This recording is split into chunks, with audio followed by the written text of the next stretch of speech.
because you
interested in saying is, oh yes, so have a medical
Very good morning, colleagues. Just want to give two or three more minutes to make sure everyone's on, and then we will commence.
Good morning, honourable members, Deputy Ministers of Police, the National Commissioner, General Labia is with us. I'm not going to go through the entire list, all protocol observed.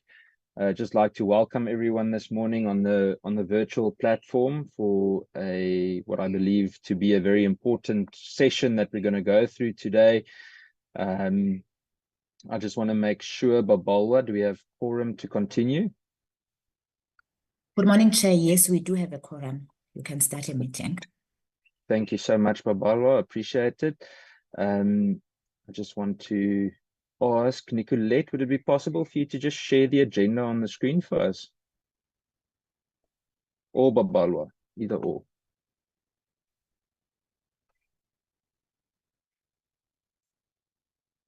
Thank you so much. Just like to move that we adopt the agenda. Can I have a support on that, please? Is there anything anyone from the committee would like to add to the agenda today? Babalwa, any apologies? Chair, I received the apology from the Minister of Police. He won't be able to attend the meeting. He's out of the country. The Minister in the presidency, she's currently abroad on an official business, attending the BRICS National Security Advisory meeting. The Statistician General will not be able to attend the meeting due to prior commitments. Mr. Adams, he indicated that he will join the meeting later. Thank you, Chair. Perfect. Thank you very much, Babalwa. Honourable Shikaling. Good morning, Chair and colleagues. I move for the adoption of the agenda. Thank you. Thank you very much, Honourable Shikaling. Is there anyone that can second, please?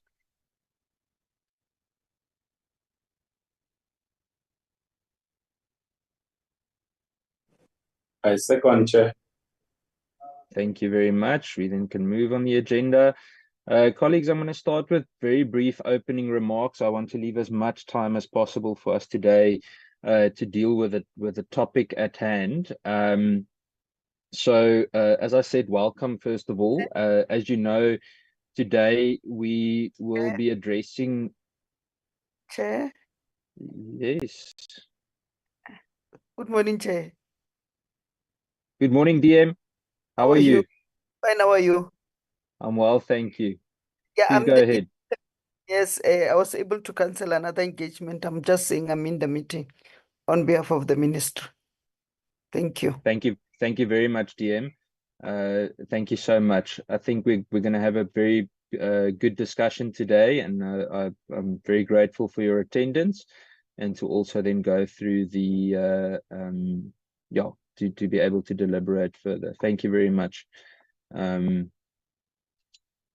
Colleagues, I'm going to kick off then.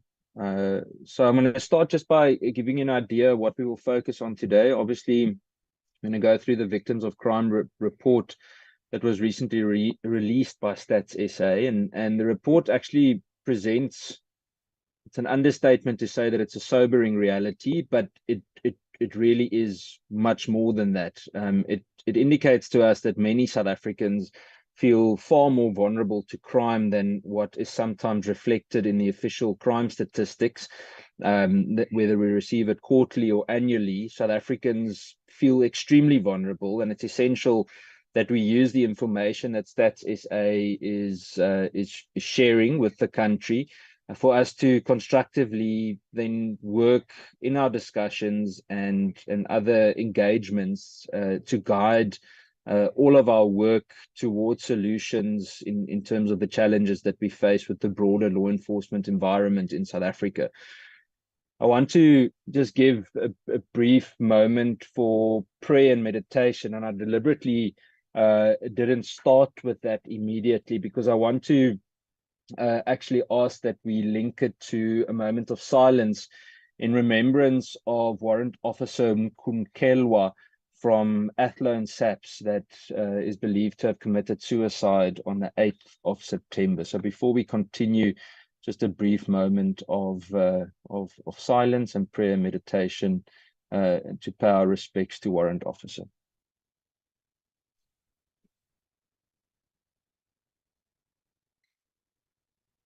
Thank you, colleagues. Warrant Officer's, or his death really underscores the mental health crisis that I really believe is that I think we often, and DM Bushio, we've spoken about it a lot as well with DM Matale, especially regards to the mental health challenges that many of our cops face. And it's important that we acknowledge this here, something that we're also going to propose soon, and we'll get the input of the committee first, is how we can, what are the things that we can do to better acknowledge the price that many police members pay, not only with regards to mental health issues, but also with regards to the stressful environment in which they work, and what we can do from a committee's point of view to better support and acknowledge them.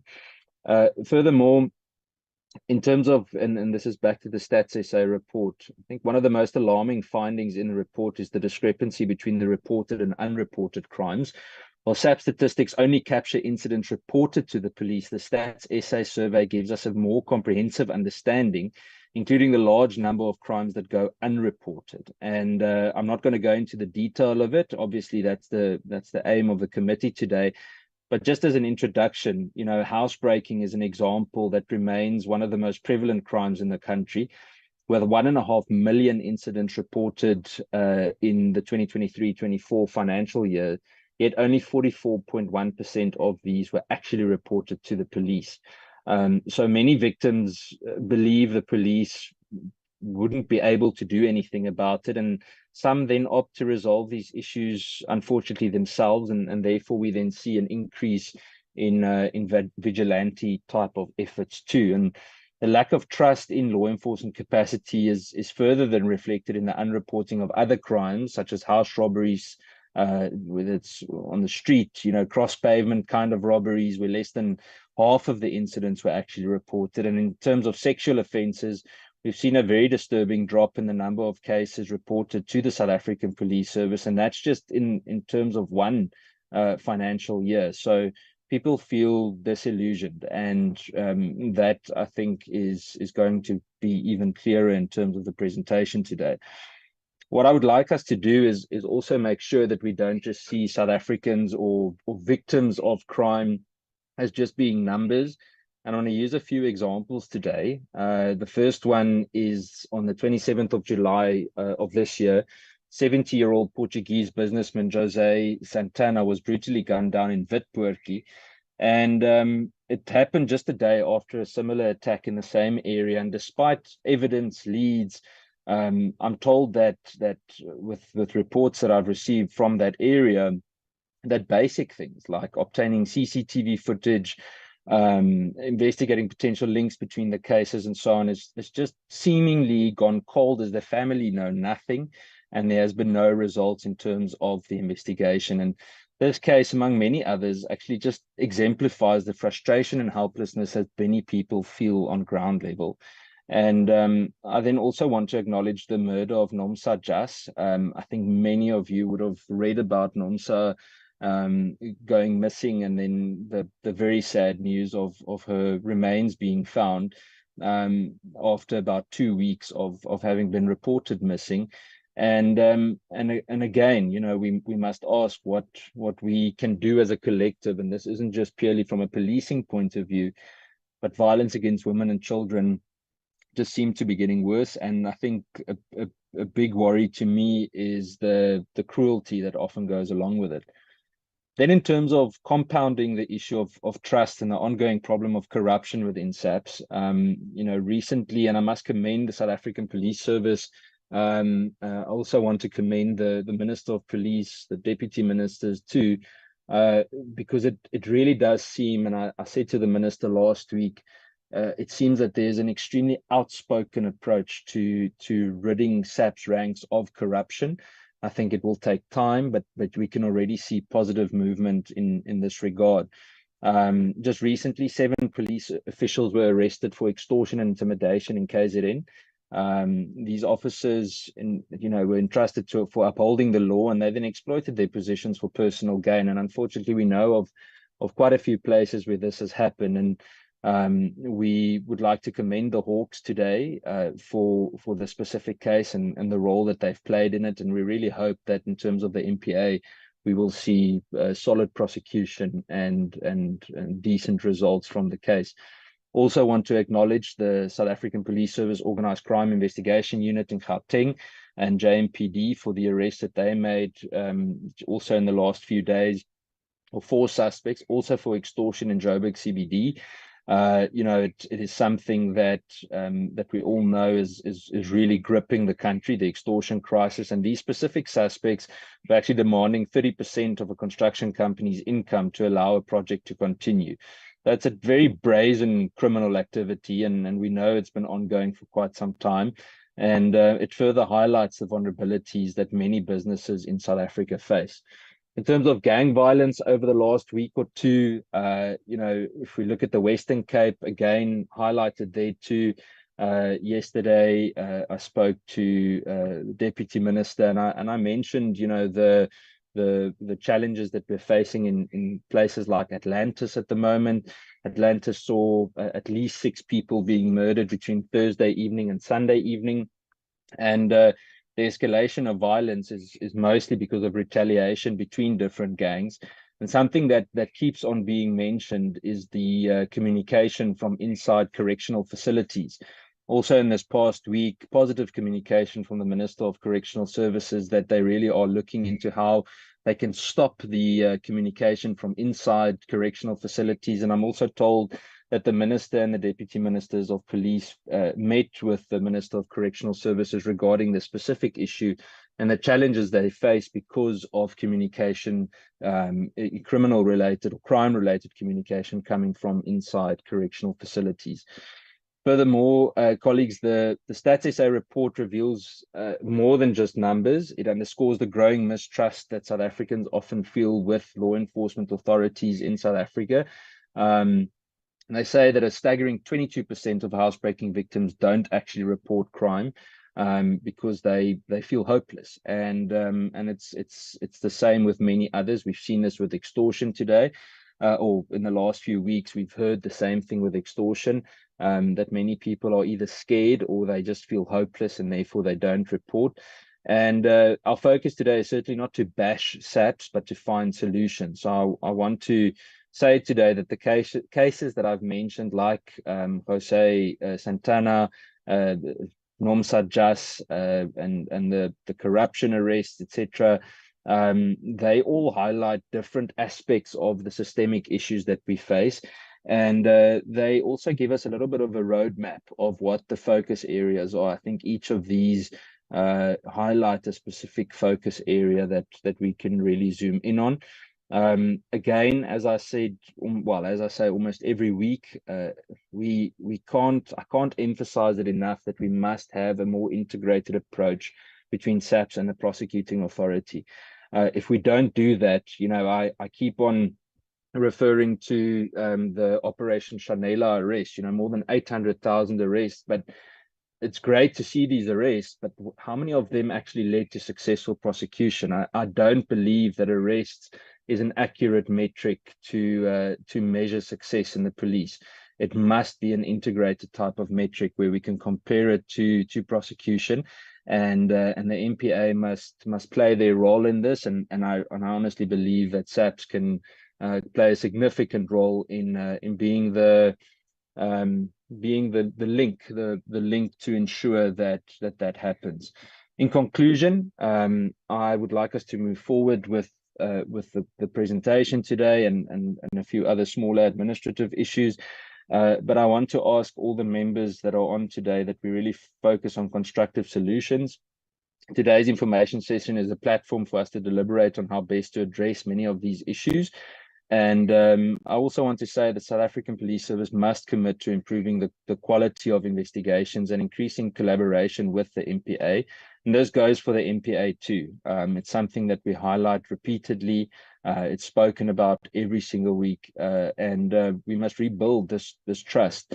I feel proud the last few weeks to be sharing more and more success from SAPS. But colleagues, we've got a long way to go, and I honestly think something that we have to start considering too, and this isn't just in a policing capacity, but I think we need to start looking at a kind of a skills audit to make sure that people in specific positions are competent to fulfill the roles and responsibilities in those specific positions. So it is something that the committee will be deliberating on. I know it is something that Honourable Adams, I don't know if he's with us yet, has mentioned several times. Honourable James, Honourable De Tlape, Honourable Muela, everywhere they've been, there's been this kind of input regarding making sure that people are fit for purpose in positions. So with that, colleagues, I'm going to move forward. If I may, the next point before we go to the presentations is with regards to the adoption of minutes and budget reports. The first one is the consideration and adoption of minutes for the previous meeting that we held on the 28th of August. And I would just like, thanks for sharing. Just like to ask honourable members, can we adopt the minutes? It was all sent to everyone. And yeah. Over to you. Can we move on these minutes?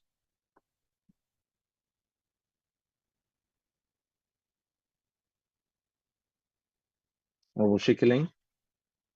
Thank you, Chair. Seems like I'm the adopter of minutes and agenda, so I move for the adoption of the minutes. Thank you. Thank you, Honourable Schikkerling. Can anyone second on those minutes for me?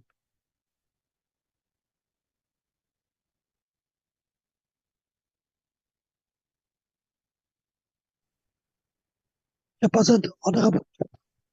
Second. Thank you, Honourable Kluter. Appreciate it. Thanks so much.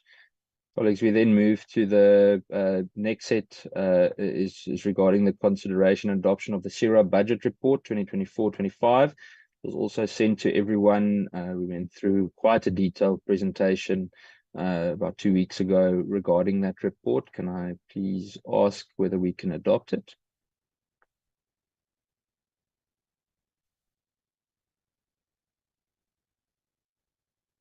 Honourable Mbio. Morning, Chair. I move for the adoption of the presentation. Thank you so much, Honourable Mbio. Anyone to second? Honourable Schikkerling, thank you. Honourable Schikkerling, I can read your mind already. So thank you. Colleagues, then in terms of matters arising, for the honourable members, just want to give you an opportunity. The last few weeks, we've been so pushed for time that we hardly ever actually can add specific things. Anything from the honourable members that they would like us to consider regarding the committee, something that before I open the floor, just want to say that we've really been inundated with extremely the extreme amount of complaints, very, very basic policing complaints. And it's not something that the committee has the capacity or really the mandate to resolve. Now, there are certain issues that I believe, become of strategic importance. And once all the different remedies have been exhausted, obviously, members of the public and so on are more than welcome to approach the committee for support. But I think it's important that we, at some stage, just deliberate on what the points are that we need to really focus on. What are those very specific types of complaints that the committee can focus on? Because it's important that the civilian secretariat also have an opportunity to fulfill their mandate and their role, and they do have processes in place in order to process many of these complaints. And so to internal remedies of the South African Police Service, it's important that that they are allowed to fulfill that mandate and that they can resolve many of the issues at hand. So with that, I just want to open the floor to the honourable members. Is there anything specific you would like to mention?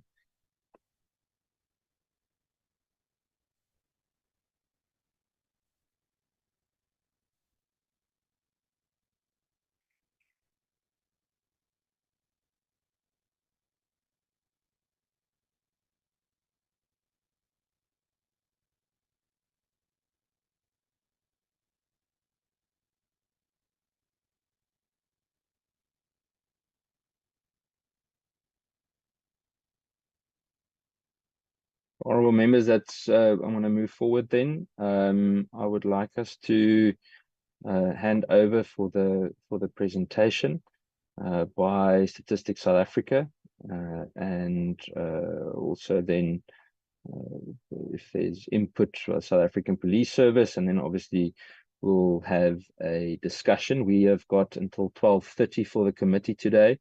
And I would like us to please keep the presentations below 40 minutes, if possible, in order for us to really be able to have a discussion and be cautious of time. Thank you very much. I'm going to hand over to Mr. Mulai. I think, there we go, I can see you. Please feel free to continue. The floor is yours. Thank you so much, Chair, and good morning to the honorable members. Let me share my presentation.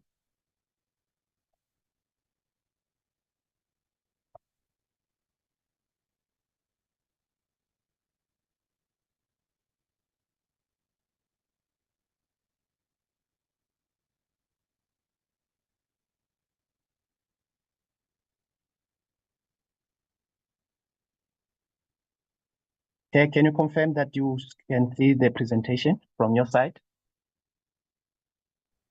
Yes, we can see it.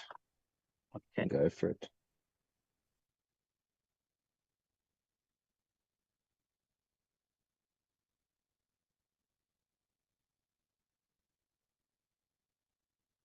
Okay. Chair, I'm here to present the victims of crime.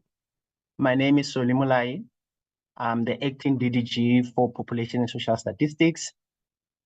The presentation is about the report that we released few weeks ago, and this is about the victims of crime. And we are just going to go through quickly, Chair. It's not going to take more than 40 minutes, just to present to the portfolio committee what have we collected from Status SA. And I think, Chair, at some point, maybe you could invite us and we can go into details in terms of the work that we're doing as Status SA, and also just to brief the committee members in terms of other products that we're also producing that are related to the theme that we're discussing today. The victims of crime, just to give a little bit of history, we've been conducting the victims of crime for past few years. We took over from the Institute of Security Studies from 2011. And from our side, Chair, we've increased the sample. Now we're sitting around 30,000 households across 9 provinces. And Chair, in the report, we do have a detailed report in terms of how we're doing the survey and also the technical aspect of the survey. If the committee members are interested in that information, we can also share. What we have done since 2017, Chair, is to re-engineer the survey, which we all know as victims of crime, to a new survey, which we now call it the governance, public safety and justice. The reason being, Chair, is that we noticed that there's more information that is needed around governance and also around safety and public and justice. So we've worked very closely with our colleagues from SAPS, our colleagues from Department of Justice, in actual fact, the whole entire justice system, to say there is a data gap that we need to fill. And because we only have a victims of crime survey as an instrument, it's best if we can re-engineer it so that we can give space for a new information, especially around governance. So this survey is not only carrying the victims of crime, but it also carrying other aspects of safety and also justice. Hence, I'm saying at some point, probably we may have a discussion around other products that we're producing. But for this particular report, we are looking at the levels and trend, the perception about crime in SA in South Africa. And we are able to give you a sense of what is happening in the household and also at the individual levels. And we are also looking at issues of safety and general perception around the gender norms and social issues that are related to crime. And I really need to emphasize the point is that the survey is a complementary source to the crime statistics that my colleagues from SAPS are producing. We are looking at the crime that are happening from the household. We're looking at the crimes that are happening at the individual level. And as we all know that the crimes that SAPS are collecting are the ones that are reported to the police. And I think from our side, we are always working very close with SAPS. In actual fact, we are even using their data because the data coming from SAPS has been officially now being an official statistics. So we are able to bring the crime stats into the official production as part of the products that we are producing. And we are actually using the data to even produce other products. Looking at the module from the JPSJS survey, there's 7 types of crime that we're collecting. And Chair, we've always been asked why 7. This is based on the research that we have done and also based on the international based standard to say these are the type of crime that we can collect. Again, also it's also about the length of the questionnaire, and also we're trying to reduce the burden to the respondents. So we are tracking this 7 household type of crime, looking from the housebreaking, from home robbery, up until to the deliberate dimensioning of the dwelling unit. So the way the presentation I've prepared it, Chair, we are looking at the 5-year period, and at some point we'll go and look at the 12 period. I think in your introduction, you were quoting some of the numbers that we have produced. So we'll go through those numbers very quickly just to give a sense to our members to say where are we in terms of the household crime. So firstly, let's look at the housebreaking. If you look at it in terms of the 5-year period, we are seeing that, and this is the number of households. So it's not incidents. Sorry for interrupting you. The screen isn't changing. Oh, my apologies. My apologies. Are we okay now? Not yet. It's still on the cover page.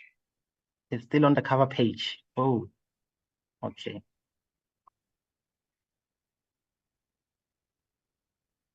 There we go. Now we're seeing the normal. Are we okay, Chair, now? There we go. Perfect. Okay. Thank you.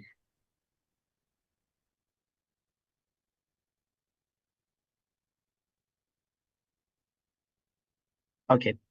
Chair, I don't know whether are we now seeing the screen?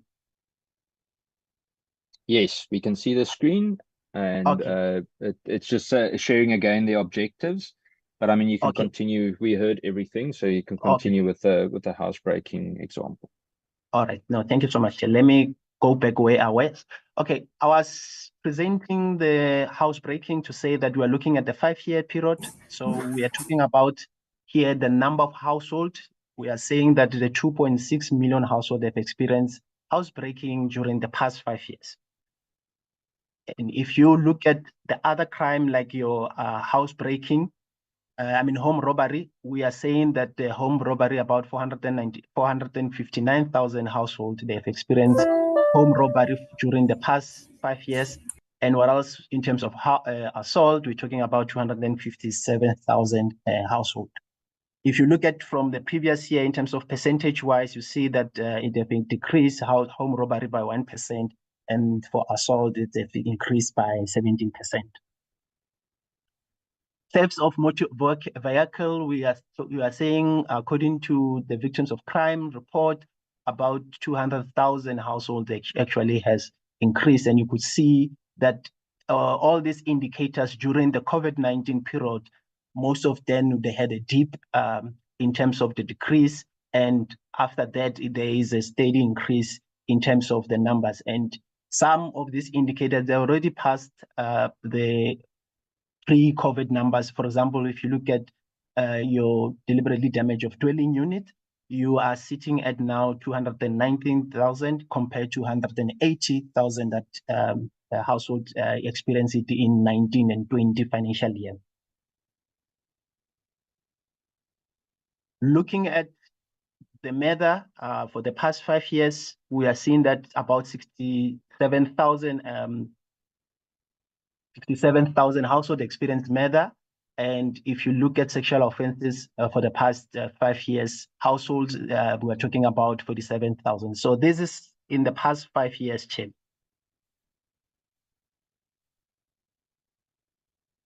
Now let's zoom into the past year. So if you compare it in the previous financial year to the financial year that we are referring to, which is 23-24, and just looking at all these indicators or all this type of crime, again, housebreaking, we are talking about a million of households that have actually, this is 1.1 million households that have experienced it. Percentage-wise, we're talking about 5% increase in that period. And you could see that from the slides, your home robbery, your assault, including also the sexual offense, all of them have shown an increase. The next slide, Chair, is the slide that you were referring to. So the previous slides, we were talking about the household. Now this slide talks about the incidents. So we are looking at incidents here of type of crimes that household have actually experienced. So you see now the numbers are quite different from the previous slides. Let's look at the housebreaking from the bottom. We are now saying about 1.4 or 1.5 million incidents. The incidents that the household have experienced. And when you look at on the right-hand side of your screen, you see there we overlaid by the percentage of incidents that have been reported to police. We are talking about 44.1%. I think these are the percentage that you were quoting, Chair, when we started the meeting. If you go up this list and you look at the murder, all the 22 incidents, they were all reported to the police. And the thefts of motor vehicle, 96,000 incidents, about 85.8%, they were reported to the police. Chair, I also have to emphasize that this is the same trend that we've been seeing even in the previous report, as I've already indicated that the Victims of Crime report is an annual report that we're producing. So we have always seen that home robbery, compared to the other type of crime, is one of the incidents, one of the type of crime that is not being reported mostly into the police compared to the other type of crime. When you look at sexual offense, 25,000 incidents, about 78.4% reported. This also, we have seen an increase in terms of the number of reporting to police compared to the previous report. Now we're having more of the sexual offense that are reported to the police. So we're actually seeing a better reporting numbers when it comes to the sexual offense. Let's look at when this incident happened. And I'm using housebreaking as an example, Chair. In the report, we are breaking down all this type of crime in terms of when did the household actually experience it. And if you look at the months in which the housebreaking is peaking, where, for example, in June, we're talking about 162,000 incidents. And you see that in the slide, then followed by September, around 132, and December, 120. The only thing that is common with these 3 months that I've mentioned, Chair, is that that's when we're having our holidays, especially cruise holidays. June, we know that is a winter also, but then the 3 months, that's when we are actually experiencing. And this is being a trend even the previous years, where we see in June and September and December, we're seeing a housebreaking. That's where the incidents are picking up. We went further in the report to check in terms of home robbery, whether a weapon was used or not. And Chair, from the slides, you could see that 55% of the household indicated that the weapon was used during the incident, and 66.7% reported that the gun was used. So you see that we're breaking down the weapon into what type of a weapon was used, and the gun was used, and followed by the knife. Chair, we've always been asked whether is the gun legal or if the gun is registered. The victims weren't able to know whether the gun was either it's illegal gun or not, but they can actually tell you which weapon was used. This is the new indicators that we have added as coming from our users, where they requested us to say, can you further also ask the respondent whether there was injuries, whether medical attention was also given to the victims, including the counseling, which is an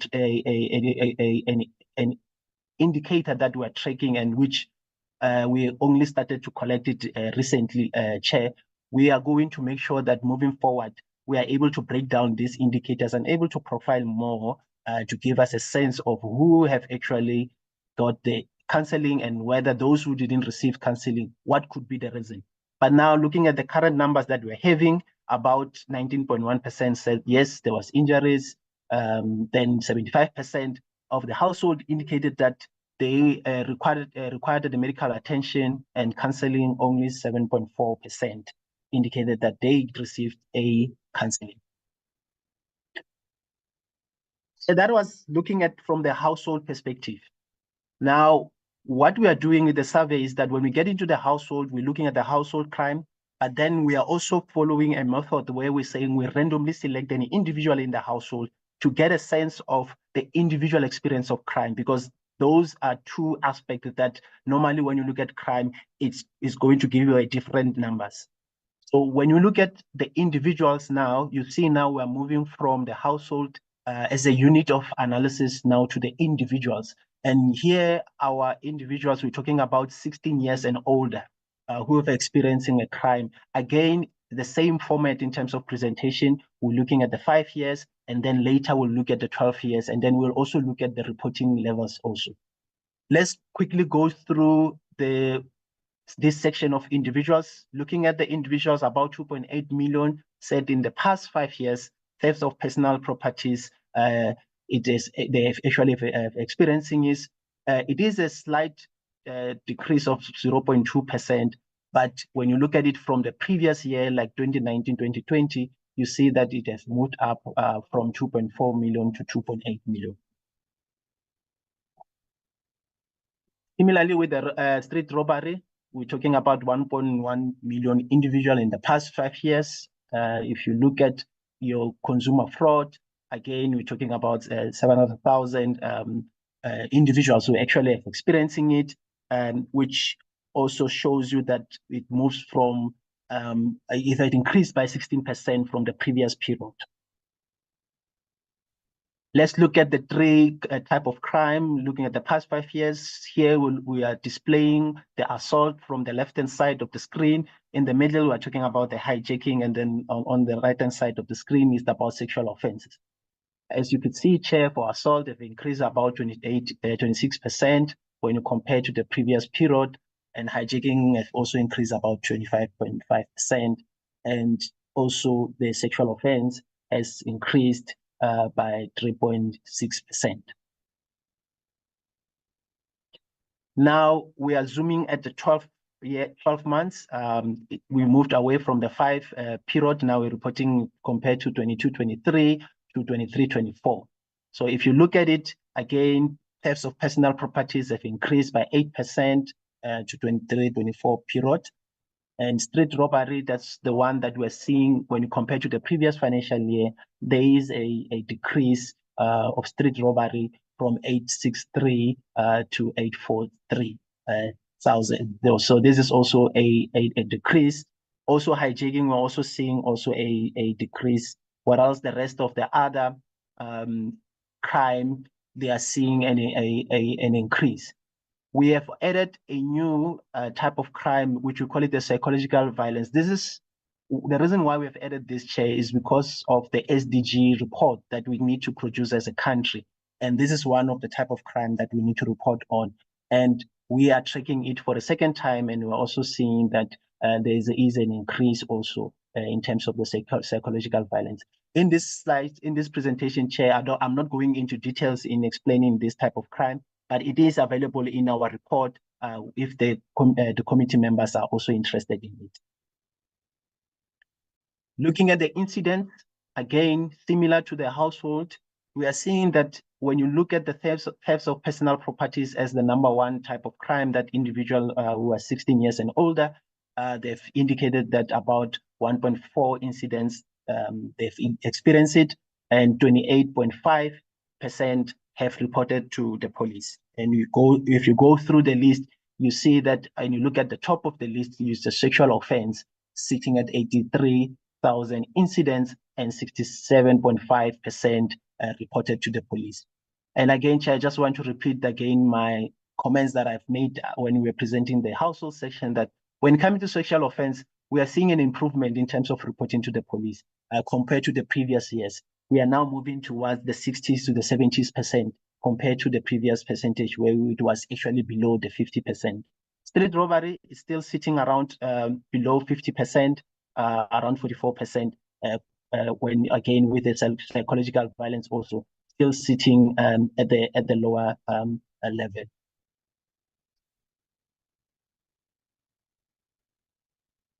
Let's continue with the presentation. If you look at when is South Africans are actually experiencing this type of crime, which is in the thefts of personal properties, again, we are seeing it in December with 450,000 incidents peaking in December, followed by, if you look at across, again, April sitting around 139,000, and also it followed by July in actual fact, also sitting around 134,000. So in the report, we are able to break each and every type of crime by the month in which the individuals or a household they're actually experiencing it.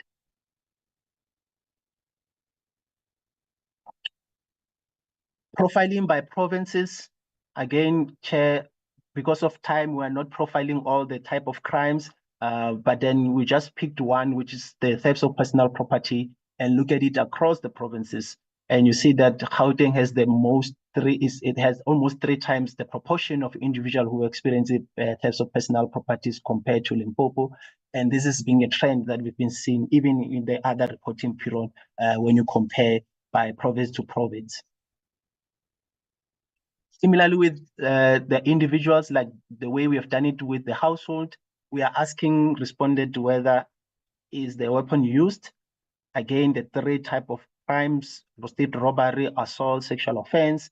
You see for street robbery, a weapon about 71% was used. Again, a gun sitting around 42.3%. Assault, 55% indicated that a weapon was used. And you see that now your knife sitting around 40%, your gun sitting around 12.3%. When you look at the last one with the sexual offense, 27% indicated that a weapon was used during when they were experiencing the crime, and about 45.2% reported that an axe or a panga was used as part as a weapon during the incident. As I've already indicated, Chair, that some of our users have requested that we look at this type of crime from another perspective, and also looking at the injuries, whether there was medical attention that was given. And again, the last indicator there where we're looking at the counseling aspect of it.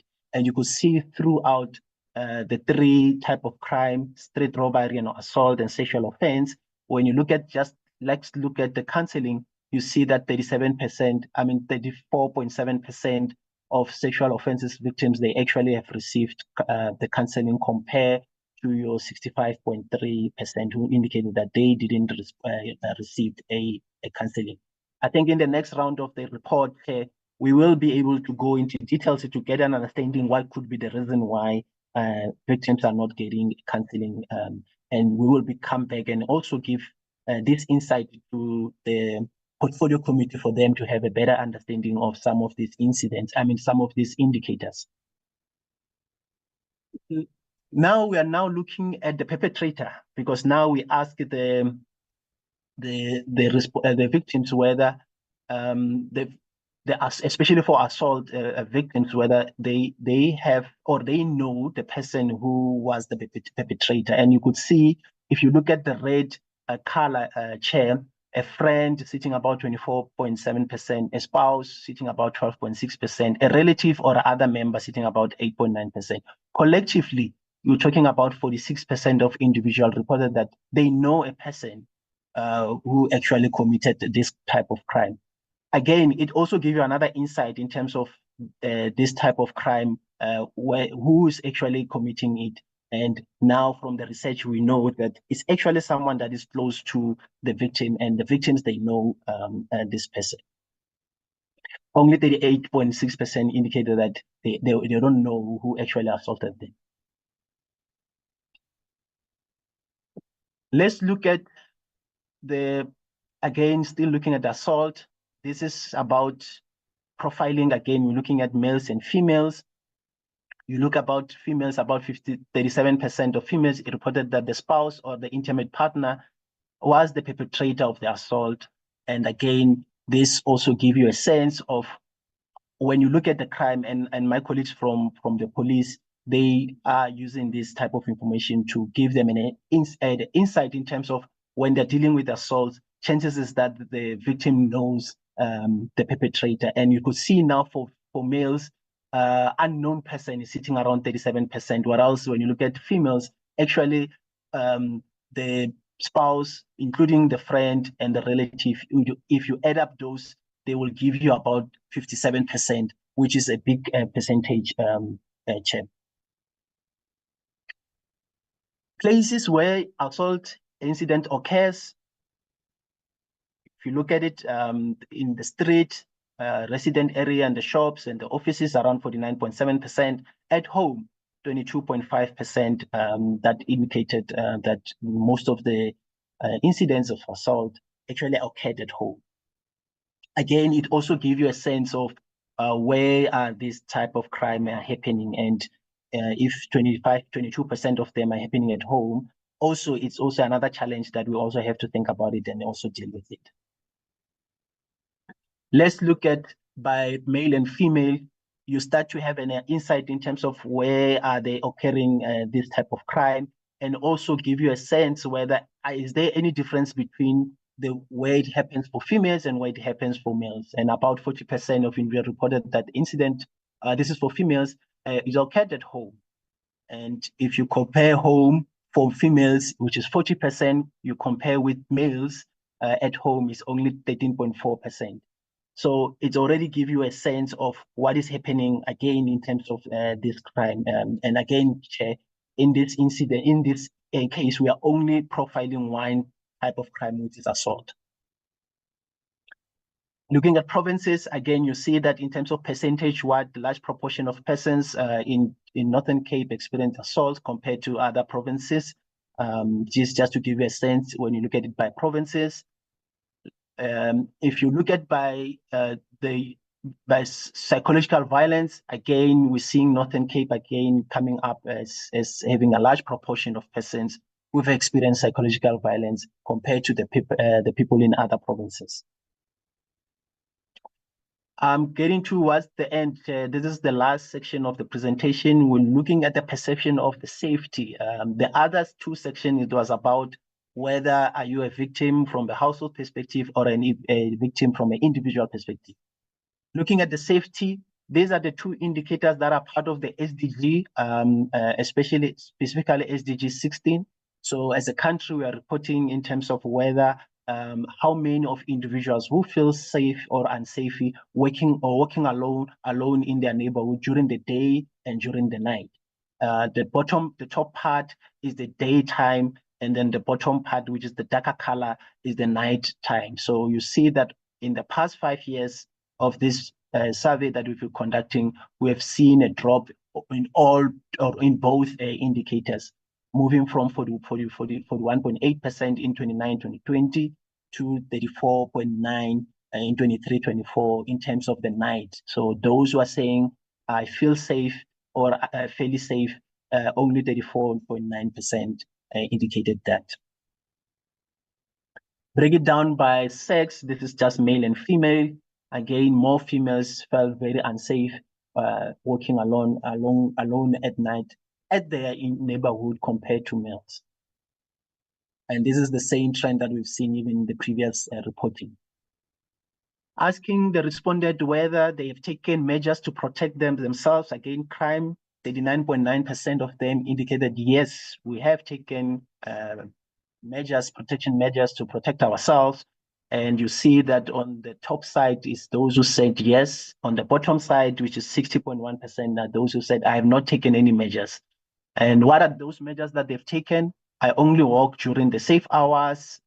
Some they've already said that the physical protection of their home by investing in burglar doors, about 20.9%. If you go through the list, you see the private security around 7.6%. You look at the opposite side, about 27.7%, there's nothing that they can do. 19.2% indicated that police can deal with it. So it also shows that even though they haven't taken any measures to protect themselves, they still believe that police can deal with the crime, about 19.2%.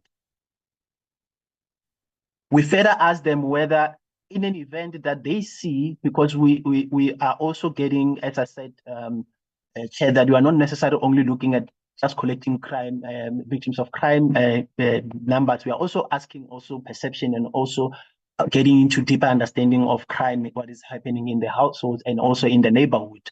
So this slide shows you the percentage of individuals who said, we asked them, what is the first thing that they will do if they see a person committing a crime in the neighborhood? And 43.8% indicating that they will call the police. This also indicates that the community are still trusting police to call them when they're seeing someone committing crime. The right-hand side, it's another indicator where we are asking them who will be the first person that they will call if they suspect that in their household there's someone who they may be the victim of crime. And you see that 46% or 46.7% indicated that they will call their neighbors when they suspect they may be the victim of crime, and 21.3% said police. I think the slide share just shows you that it is a commitment that needs to happen between the neighborhood and the police in terms of solving the crime. This is the slide that talks to the recap. These are some of the things that I've mentioned. I don't want to waste time. I will move to the last slide, which is saying thank you, and that will be the end of it, Chair. Thank you. Thank you so much. I must say it's an extremely insightful, informing presentation, and I think it is very well put together because it is very easy to understand. Colleagues, before we continue, I would like to give us a 5-minute comfort break, and at 10 a.m. sharp, if that's okay with you, Mr. Mulai, then we can continue after everyone just stretches their legs a bit, and then we can continue with the discussion. I would also then, before we begin, ask Deputy Minister Bushiu if she would like to say something before we start with the discussion, and then we can get input from everyone, and we can ask questions and so on. I think we are good for time. If we start at 10 a.m., we've still got another 5 hours no, I'm just joking. It's so difficult to joke with you all because I can't see anyone's faces, so I'm pretending that you're laughing. Thanks, Solly, that you're laughing with me. And then we will continue. So 5 minutes from now, we will commence. See you all at 10 a.m.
There we go, honorable members. We can continue. It's 10 a.m. DM Boshio, I'm going to hand over to you for 5 minutes, and then we can continue with the discussion. Thank you.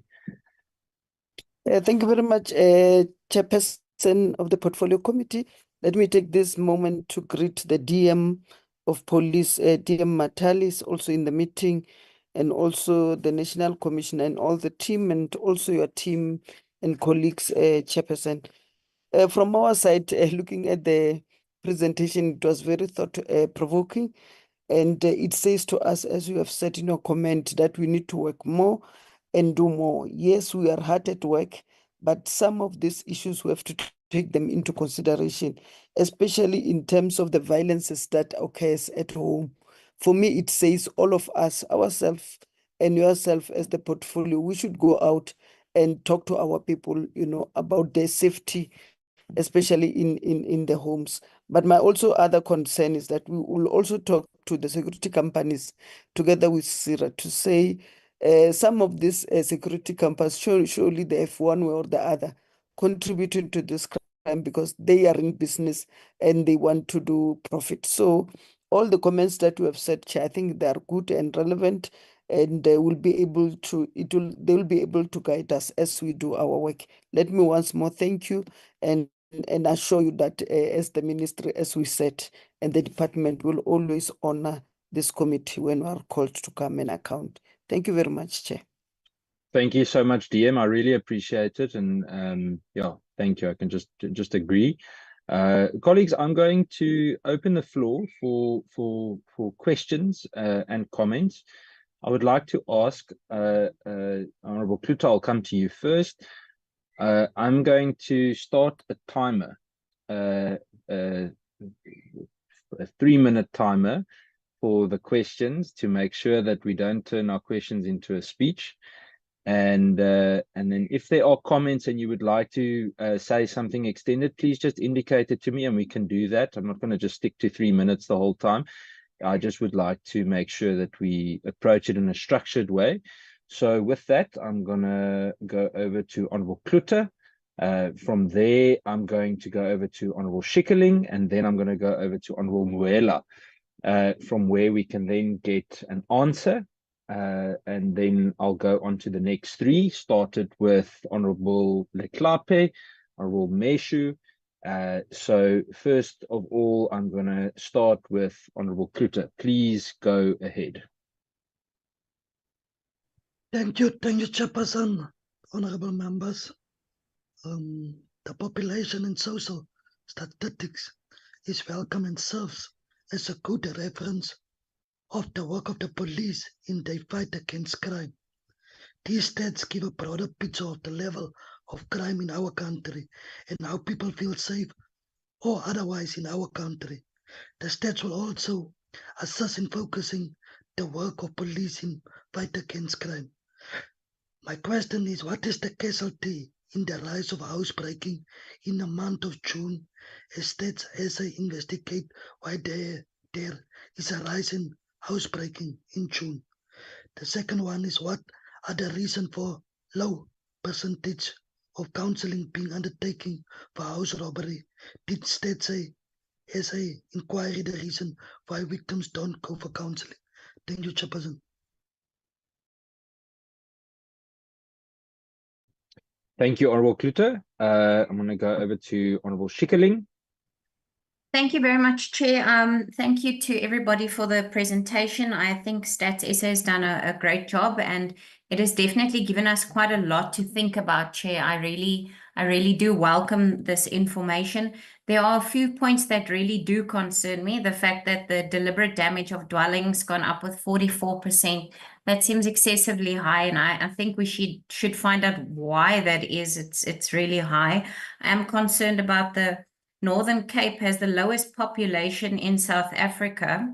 However, we have the highest figures when it comes to assault and psychological violence. So obviously there's an issue there that we need to address to find out what the problem is.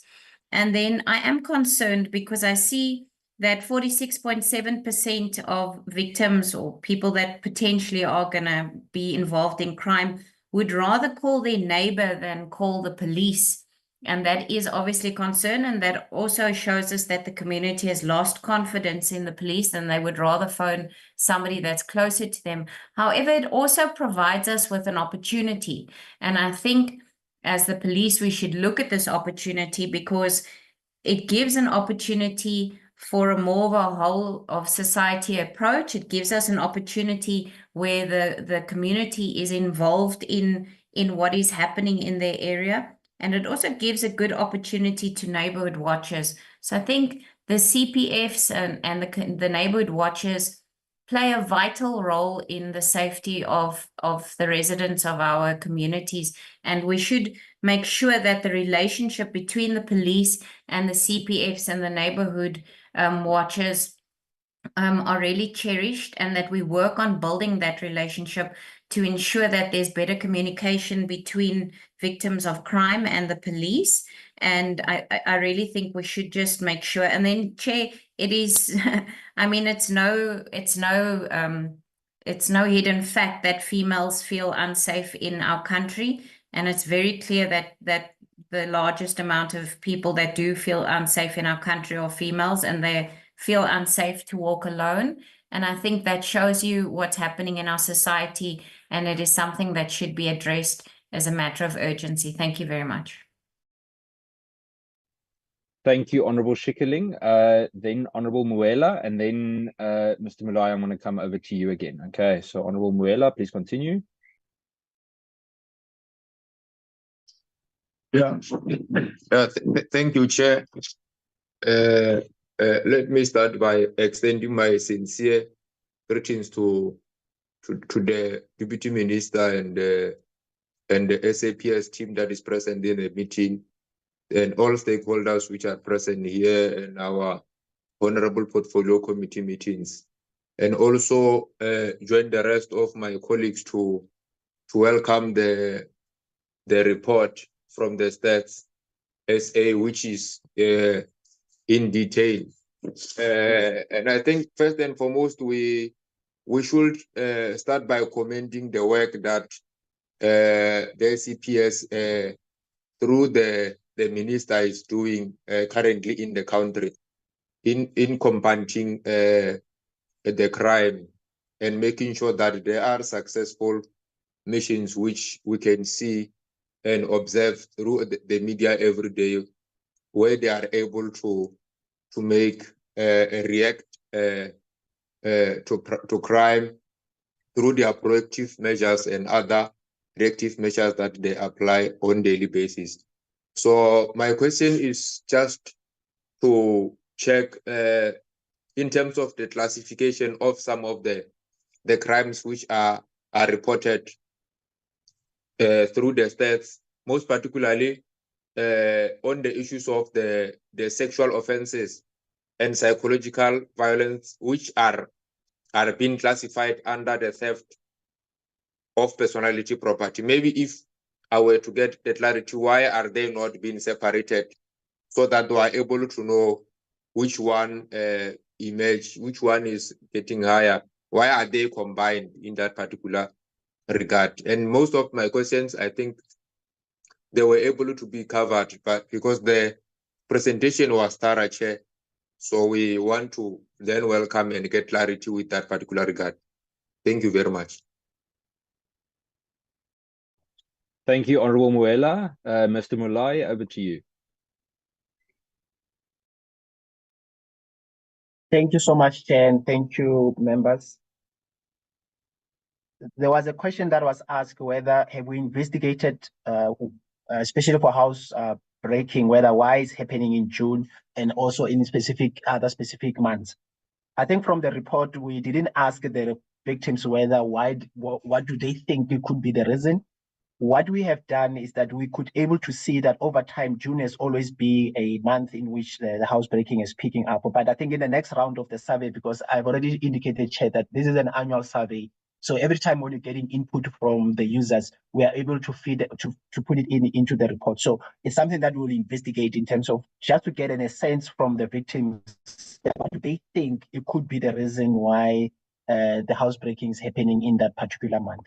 The counseling is also a new indicator that we have added. We are also want to investigate further to understand why are the household and individuals are not actually getting counseling, especially after being the victims. So as soon as we have more information around that, Chair will definitely also share with the committee members. The set of other questions that were asked mostly were comments, and it is indeed true that we have noticed that Northern Cape, when coming to assault and coming to psychological violence, it has a higher proportions. And you are correct in terms of the population size, because it's the smallest in terms of the population size. And it's something that we are also going to track over time and see where is going to, in the next round of the survey, where are we going to sit in terms of the percentage. Indeed, the issue around neighborhood and police, I think that, Chair, it was captured correctly. I think it's just a question of how do we work with the neighborhood and also working with the police to ensure that we are combating crime in our neighborhood. Female, it's also being an indicator that we are seeing throughout the surveys, not only this survey, Chair, even the other surveys that we're conducting that we have seen when you're looking at the perceptions around crime and also safety, females are also vulnerable to crime and also are not feeling safety in the areas that they're living in. And we are now seeing even further that it's actually happening within the household. And I think the DM has already alluded to it, that this is not just in a police matter, but it's all of us who have to actually take responsibility. The issue around the classification, in my presentation, I indicated that we have what we call it a sexual offense, and we also have psychological violence. So we are not combining them, they're separate. But Chair, I have a list of this definition and classification. I can forward it to yourselves, and then we can share with the members so that the members can see how we're defining them. It's not that to say, but it's because of we are part of the UN group. So we have to comply to the methodology and also the standard of how we are asking questions so that we can do comparison, because as you know, we are part of the global village where we need to also comparing ourselves with our other national statistical agencies. But we can share the details of how we're defining this type of crime. And I think it will be useful for the members to have that list. Thank you.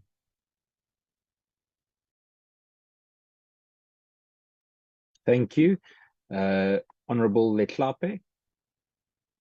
Thanks, Chair, and good morning to yourselves and colleagues.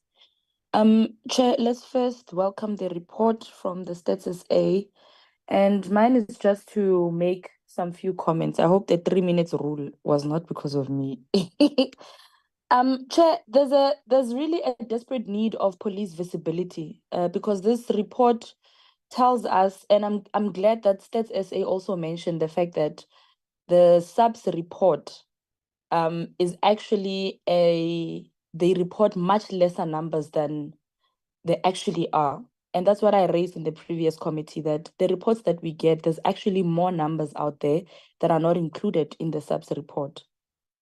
Because if you look at it, the picture is still the same. Crime keeps going up and up and up.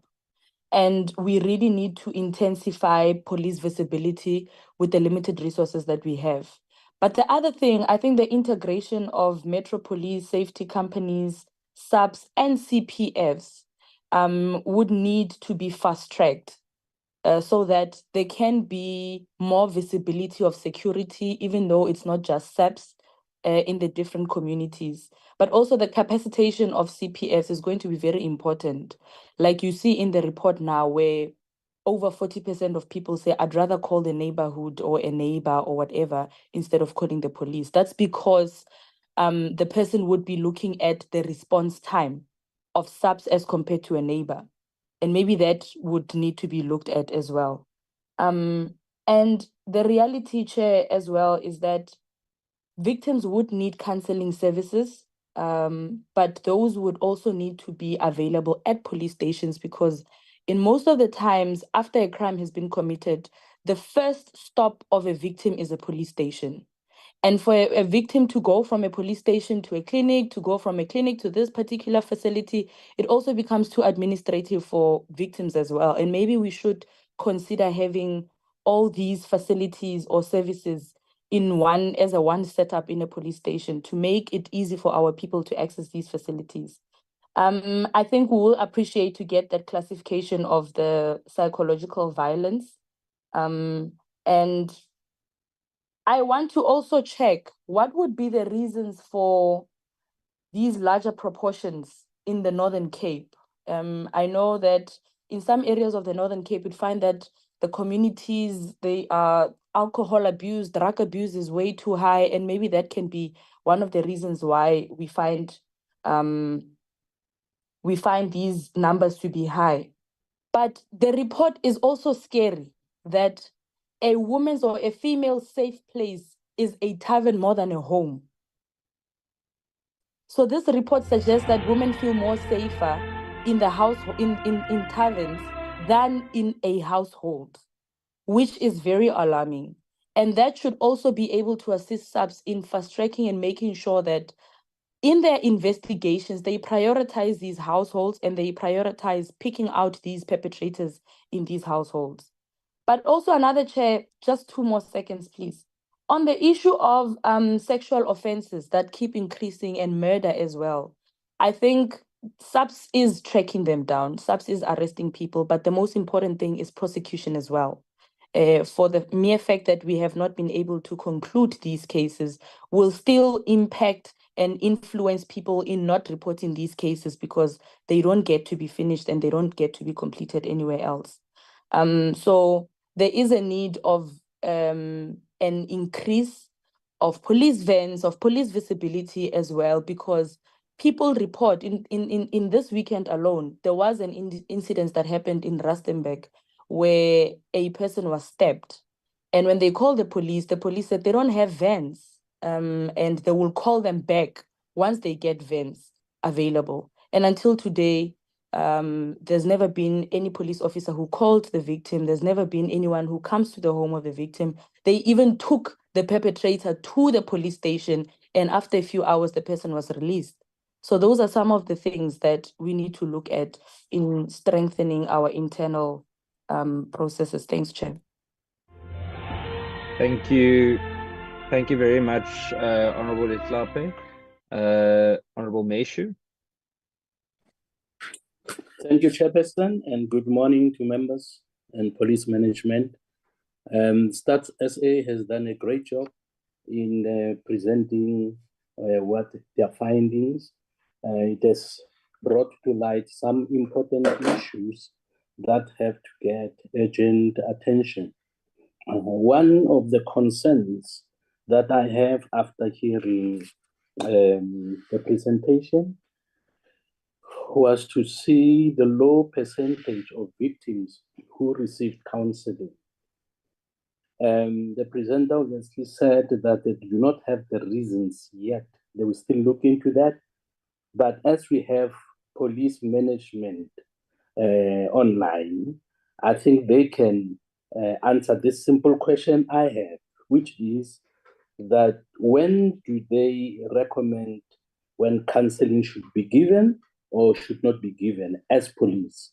When they see the nature of the violence or the nature of the injuries, can they on the spot contact whoever to ensure that the victim gets counseling?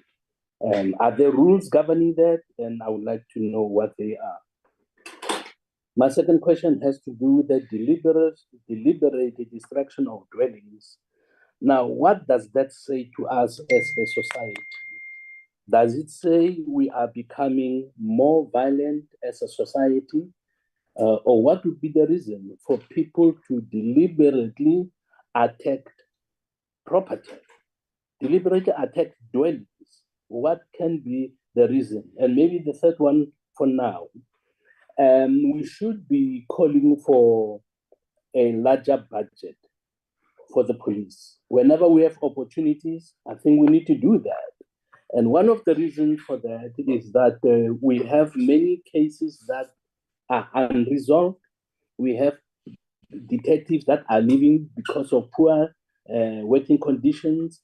And as the last honorable said, when there is an urgent case that the police have to attend to, and they are told we don't have vans. There are no police vans. That is embarrassing, and I think we should continually appeal for the police to get budget so that police stations can have vans and other necessities to be able to do their job. Thank you, Chair. Thank you very much, Honorable Meshu. Honorable Ghana.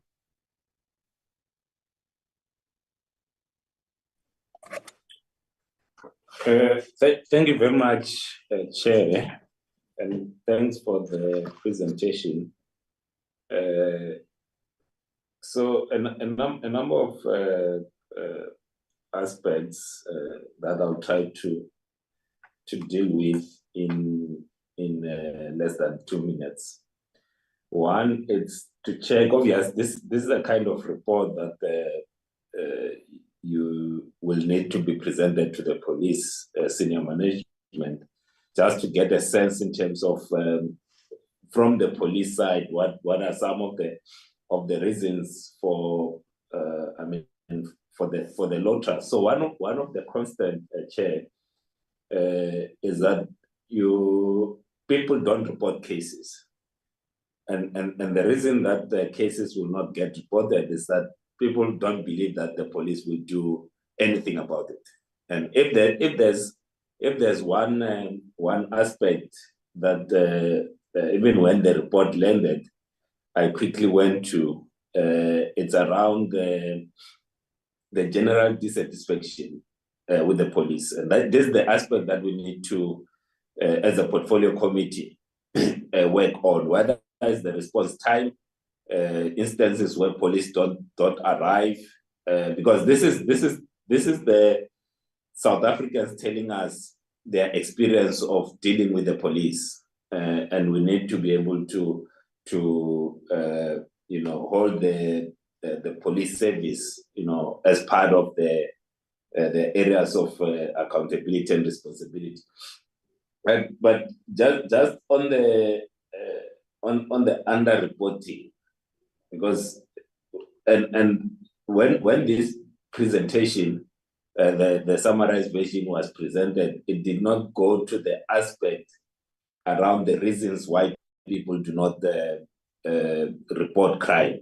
And I think that if there's a greater emphasis, Chair, the next time when the police come through, is to go into the chapter that looks at the relationship with the police and see, because it starts there and then it affects all the other components of that the State SA has worked on. But otherwise, happy with the report. I think it gives us a good start to the term of Parliament. Thank you very much.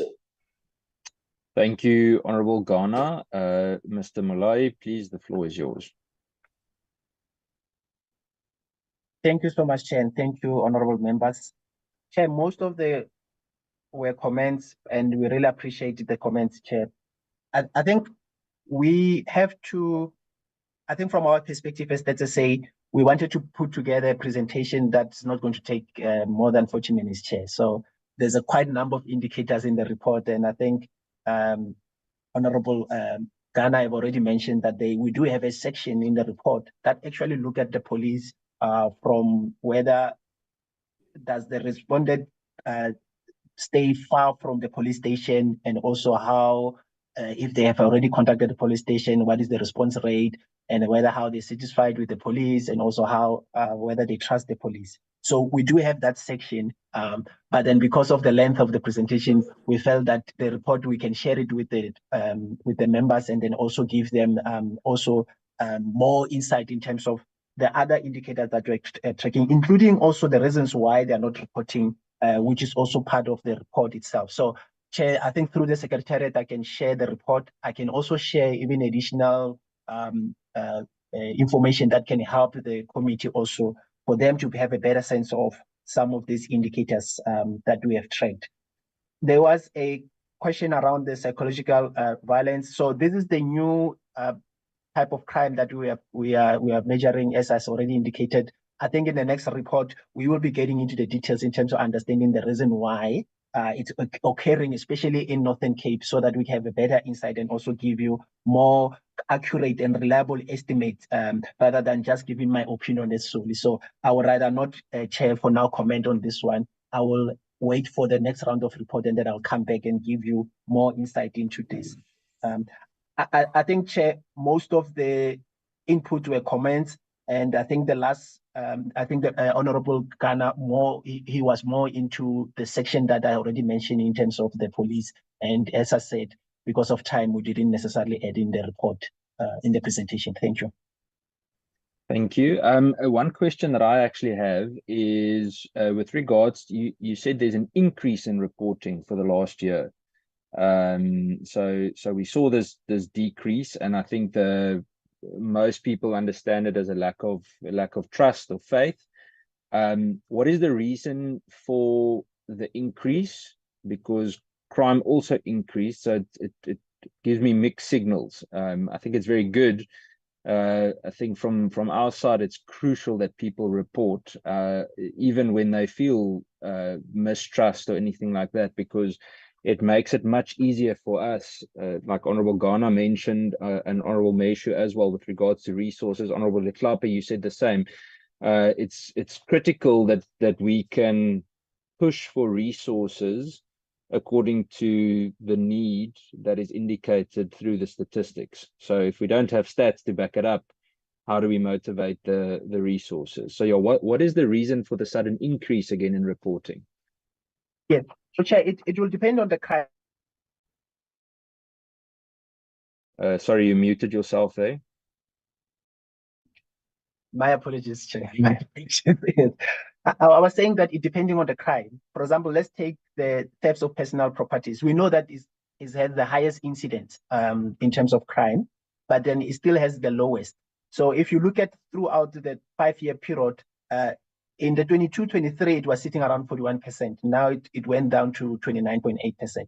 But then when you look at the sexual offense, it's the opposite. So we're seeing it depending on the crime that we are talking about, and you'll see a different reporting. So it is not a one's blanket approach for each type, depending on the type of crime, and also depending if you break. By the way, Chair, you can also profile these reasons by location. You can also look at whether in Gauteng, whether the reporting for a certain crime, is it higher compared to a certain provinces? Because what I'm presenting now is at the national level, but you can even break it down to the province, which can give you more insight, especially for colleagues who are responsible for different provinces. Thank you.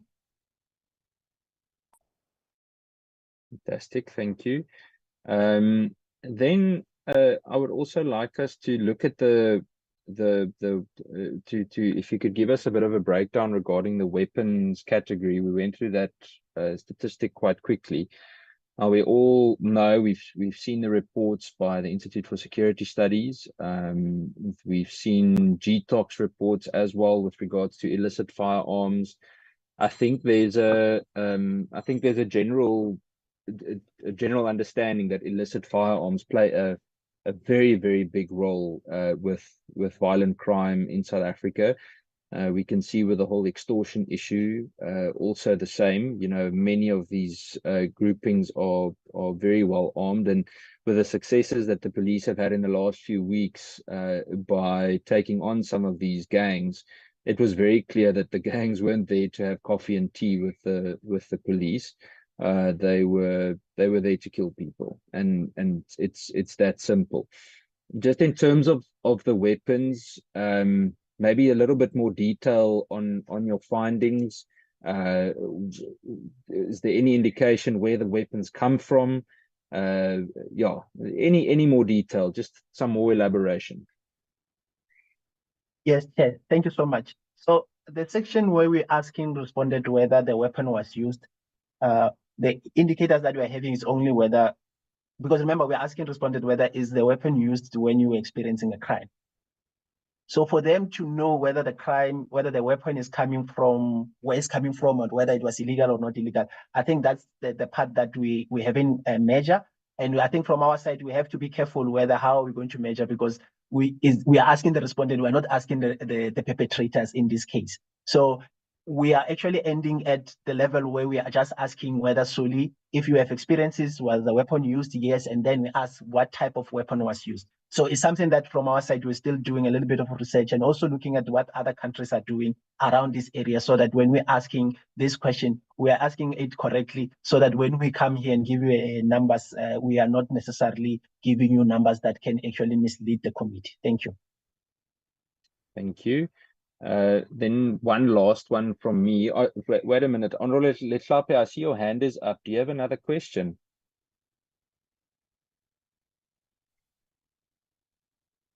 I think Honorable Lehlape is waving at you, Mr. Moloi. Honorable Ghana, I see your hand is up, and then I'll go to Honorable Meshu. There we go. Honorable Meshu, please go ahead. Thank you, Chairperson. I know that, and I said I see police management is here. Would you allow General Masimola, who's online, to tell us which rules govern or policies govern the counseling of victims? Can the police themselves make a recommendation depending on the seriousness of the incident? Because we have victims who are traumatized, and at times we have children who have to be in school, who saw violence at home. Maybe somebody attacking their family, and they are unable to cope. And when you talk to them about counseling, they said they don't know where to go. The police have not said anything to them about that. So I want to know whether it is the responsibility of the victim to ask for counseling, or the police themselves can see that there's the situation they are dealing with warrants counseling for the victims. What are the rules around counseling? Thank you. Thank you, Honorable Meshu. General Masimola, I saw you earlier. I think you are still on.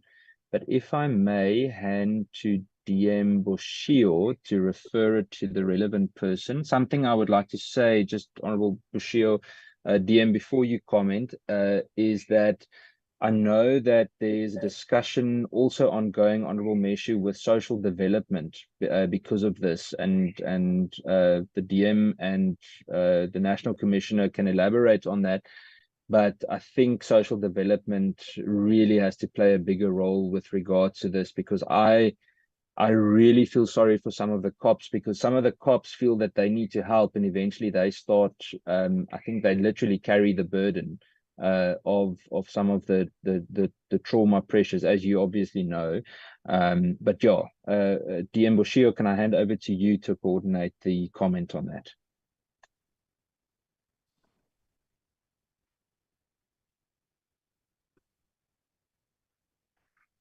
Thank you very much, Chairperson. Indeed, as you have rightly said, and good morning to everybody again. We are busy with talks with the Department of Social Development. Our vision is to have social workers in all our police stations, because, as you know, police are not trained, to comfort people and understand their pain. Police are trained to fight crime. So we are talking with the Department of Social Development, so that, because the social worker that will be at the station will also be able to interact with the communities to understand the issues that SA have said in terms of the household. So we had a meeting with them.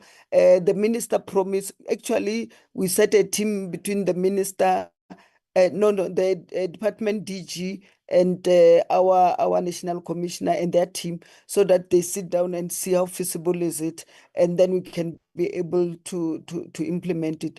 As you would know, Chair, it will only be a matter of a budget that we are not able to do some of the things, but the little that we can start with, I think it will be far away and be appreciated to be able to do that.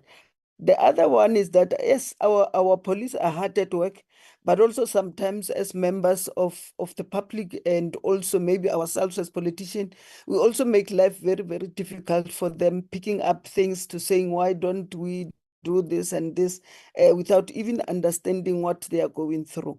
I once gave an example about a policeman that was drunk, and then people were taking videos and then put it on the social media because he was in a uniform. Of course, it is wrong, but when we talk to our staff, the human resource wellness, I said to them, you know, looking at this old man, he has been in the service for too long, and there's no way he doesn't understand how the uniform or how he's expected to conduct himself. But you can see a person actually asking for help, you know, and we are, you know, in the form of punishing instead of assisting the person. We think of just going through the DC. And once you take that kind of person through the DC without referring or assisting that person, sometimes they even commit suicide, as we have seen. In Polokwane recently, a sergeant killed a brigadier who was, I think, partners, and also another captain, because it was seems like she left the other one and went to the other one. But the three of them, because they had guns, you know, and they could not solve this problem amicably. And then he shot himself at the end, and the brigadier, and then the other one was able to survive. And the provincial commissioner went there because he was expecting to have a meeting with that brigadier at 5 o'clock in the afternoon doing the stats. So when he went to when she went to the house and come back, he phoned me crying and said, you know, sometimes you go to this scene, you see these things and you do your work as you are supposed to.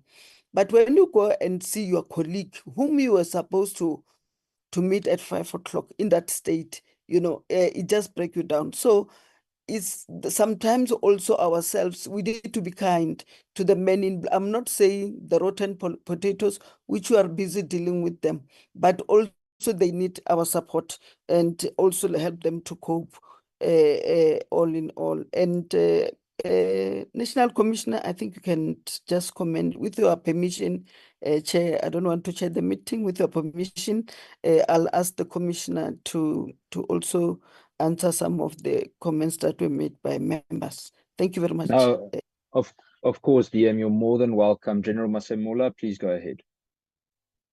Sorry, Chair, before I go on, but also we are not only working with the Department of Social Development. As I said, you said it also. We met with the Department of Correctional Services.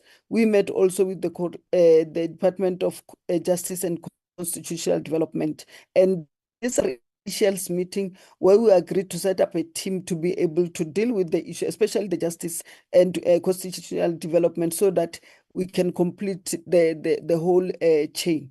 But also, we're meeting with the Department of Home Affairs in terms of many crimes are also committed by foreigners. Also, the Metro Police were working with Tshwane, Johannesburg, and Ekurhuleni. We were also working with the provinces, and then we're also working with the RTMC, the Border Management Authority, also the National Prosecuting Authority, and then the private security industry, and also the crime prevention wardens, what they are known as Amapanyasas in another language. So yes, it's our mission to be able to work with everybody, but steady, we're getting there. I was complaining to the chair that every time you call us to the meeting, we have to stop some of this consultation. But it is our aim to bring everybody on board. It's a new thing. People are still not knowing what to do, but we are forging ahead, and I think we'll be able to bear some fruits out of this. Thank you very much, Chair. I'll ask the National Commissioner to respond to other questions. Thank you, DM. Thanks. Good morning, Honorable Chairperson and honorable members. Yeah, on the last one that the DM responded, I think there is not much to add, except that We do have victim-friendly facilities at some of police stations. Of course, there is a number of them, just above 100 that still don't have.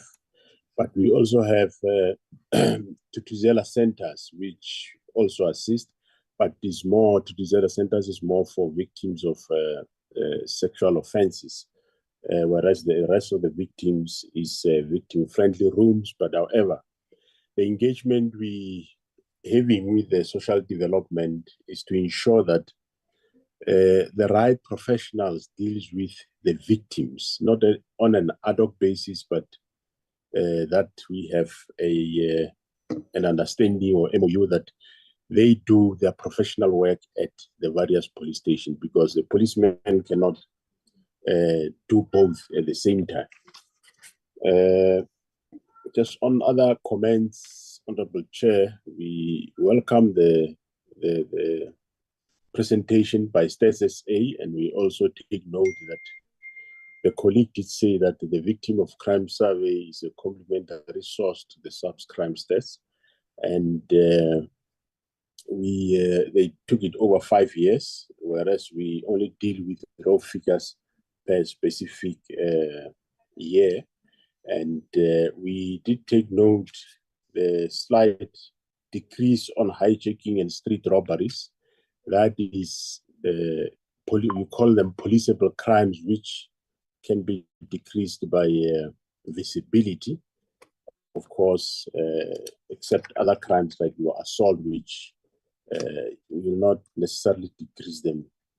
You can make an impact on visibility, but not necessarily they are like sexual offenses, because they happen either indoors and somewhere, sometime at victims' places or the perpetrators' places.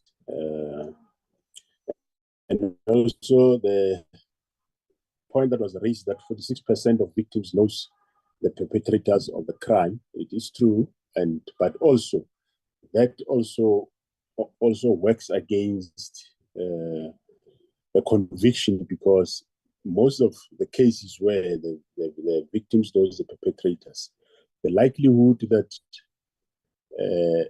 are sort of routine crimes and the victims withdraw such crime at some point, either before court or in court, is highly, it influences their conviction rates, because they will tend to withdraw such cases and, open it again when it happens. So it's a cyclic sort of a crime. And also we do take note that the crime of property is quite high. We did take note the increase, especially in your winter, June month. Well, we haven't, it's not research, but it can be attributed to that is school holidays, Chair, and most households, they take children, kids, everybody, they go on holidays and leave houses vacant. So that can also be attributed to that, because of the school holidays during that time. And in terms of counseling, which Honorable Matthew asked, I think the DM did respond to that. The relationship between us and social development, if we finalize that, it will really ensure that there is full-time counseling provided to victims of crime, which currently is not all the time, except sexual offenses victims. I'm not sure if I can ask the statistician on our side just to comment a word or two with your blessings on the Chair. Thank you, General Sekukune. Of course, General. Please go ahead, General Sekukune. You're more than welcome. Thank you, Honorable Chair and members of the Portfolio Committee and colleagues on the platform, and my former colleague, Mr. Soli. I call him Soli. What I would like to caution the committee. First, let me appreciate the presentation by Mr. Molai. What I would like to caution the committee is that it's incorrect to simply take the numbers like for apples, because the two studies, the methodology in which they are conducted is very different. First and foremost, you are comparing administrative record collection to a survey collection. Then the second part that you need to understand is the issue that in some of the crimes you are being asked, have you experienced a crime in the past 5 years? Whereas the police record what the person has experienced. He has been a victim of crime within a particular quarter, covering the period maybe from January to March. So that reference period in which the question is being asked and how the police are, the person who's been a victim of crime within that quarter will also have an impact in terms of how the numbers will differ. The second part is that the police are collecting administrative records, whereas the survey is focusing on a sample size of plus minus 30,000 households. And then after that, they do inferential statistics and infer the responses that they got from the 30,000 back to the 56 million or 60 million so population of the country. So they will also, you need to take that into consideration. Then as much as we acknowledge that within the administrative data records, there might be people who are not reporting to the police, it is very difficult to measure the percentage of those people who are not reporting to the police. The same thing happens within the survey, because within the survey also, you also have what is called an item non-response, where a respondent refuses to answer a particular question. So much as there is under-reporting on this side, there is item non-response on this side, and there is also unit non-response, where a household completely refused to participate in the survey, and you can't make up that information. But in some instances, for the survey, you can then impute the data based on the total population and the item or unit non-response, and then infer it back to the population. So as we make this comparison between the two, and as Mr. Mulai has indicated, take this as complementary sources of information, whereas you are looking at the same thing, but you are looking at it from the different perspective, from a survey side, which gives you the perception of the people and the people who were victims of crime and came to report to the police. Thank you, Chair. Thank you very much, General. I agree with you. I think that it is important that we look at the different sets of, whether it's research or data, first of all, objectively, and second of all, I think this specific piece of research or the survey fills a bit of a softer gap of how people feel. So whereas the one gives an indication of what people have directly experienced in that specific year, referring to SAPS data, this shares a little bit of how people perceive and feel things. But again, I mean, I think on both ends it needs to be taken with the relevant consideration and understanding of where it comes from. And again, I mean, the sample example that you have used for the specific report is very accurate, and I agree with you.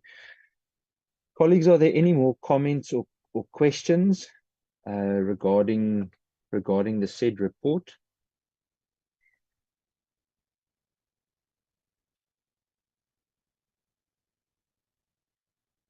I'm going to close. I didn't even use my timer properly today. I was so excited about this new app. Honorable Letlape, you said maybe I got the timer for you, but you said it, not me. So you can make your own assumption. Colleagues, thank you for everyone's input today. All the honorable members that joined, I would just like to remind you that if there are specific matters that we can assist in following up, especially with regards to SAPS related issues or IPID, etc., please don't hesitate to write. General Masemola, I just want to especially thank your office as well for all your assistance over the last few weeks and the rapid response on questions and things that have come to the committee. So just thank you for that. DM as well, Bushio and Matale, and also the Minister of Police in his absence. Thank you also for your quick response on everything. I would like us to end there. And again, thank you very much for everyone's attendance. We will communicate everything regarding next week's session as soon as possible. And just thanks again to Mr. Mulai and the Stats SA team for your dedication regarding this. I think this is an absolutely crucial report. There's something that really adds value, and I think it tells the story from a different angle. And what I find very important is that it really focuses on the household feeling on the ground. I think, you know, many of the statistics we often work with become a bit of a numbers game, not in the sense of playing with the numbers, but in the sense that we might see human beings as just being numbers. And I think this tells the number story from a different angle. So thank you for that. And thank you for the compassion with which you handle it. Colleagues, I'm going to end there. Have a fantastic day and see most of you next week. And to all the police members from all over the country that have attended, I really appreciate it. I know your schedules are very busy. So thank you so much for availing yourselves this morning. Thank you. Thank you, Chair. Bye. Long live the chair, long live. Meeting agenda. Thanks, Chair. Thanks, DM Matale. Thanks, DM Bushielo. Thank you, NatCom. Thank you, Chair. Thank you, DM Bushielo. Thank you, DM Matali. Thank you, DM National Com, and colleagues, portfolio committee members.